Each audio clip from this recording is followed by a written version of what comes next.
Getting ready for Thanksgiving with Janine Washle from Cloverfield's Farm and Kitchen, and she's here to share some ways that you can cut some of the fat and the calories out of your Thanksgiving sides without losing the flavor. So what are you working on over here? Well, I'm going to show you how to make a mixed grains dish, and this might be a substitute for stuffing, although I know stuffing's very traditional. Right, some people are not going to mess with the traditions, and I understand that. But if you're a vegetarian and there's giblets in the stuffing, it kind of leaves you out of that fun stuffing. Or maybe it's not part of your healthy lifestyle, or maybe there's a medical reason for you not being able to participate in stuffing or mashed potatoes and gravy and that sort of thing. So we're going to take a look at great flavors and using things that that give us that sense of eating cream, but it's not really cream and butter, that sort of thing. So there's nothing worse than looking down a buffet line and being able to go, oh, that's low cal, that's healthy, that's that, I'm not eating the salad, that sort of thing. And I think all of these would integrate well into a buffet. So what we're going to work on is mixed grains with it has sour cherries in it, and I'm going to make a warm balsamic reduction. Okay. To show you how fast this comes together. Okay, so you've started off by sauteing some onions in the pan, just a little bit of oil in there with them? Yeah, just a little bit of olive oil, but if you can't have olive oil, if maybe you have a fat-free diet based on a doctor's recommendation or whatever, you can sweat them. Basically, sweating is just adding hot water, and the sugars in the onions will end up caramelizing anyway. So you can achieve this just by sweating. That's the technique. We've got 3 different grains here. You can dump them on this plate, Candace, and then you're going to mix in the sour cherries and the fresh parsley. Fresh parsley is very high in vitamin C.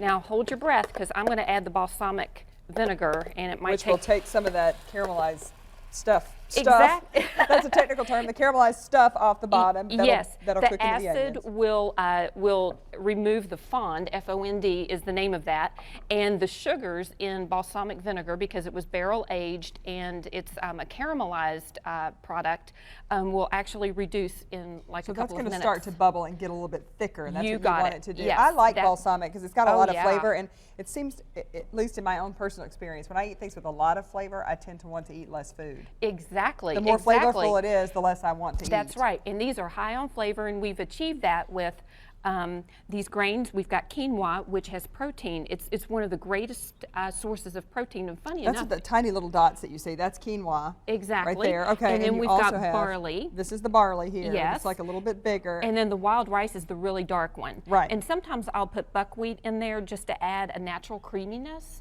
And these freeze really well. So that's time. If time is going to be of the essence for you, go ahead and make these now and freeze them. Now, where do we add the cherries? Add them in here. Okay. And I chopped them up a little bit because dried cherries are a little bit big.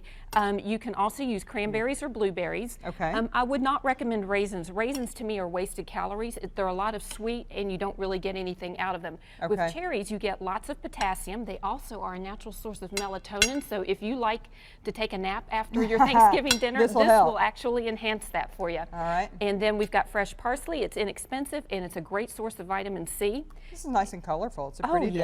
It's and then very our balsamic pretty. reduction is working over there. We're almost out of time. Yeah. We did not prepare a couple of the other things that you see on the table this morning, but Janine always shares her recipes with us, and all you have to do is go to our website, WDRB.com, go to the morning section.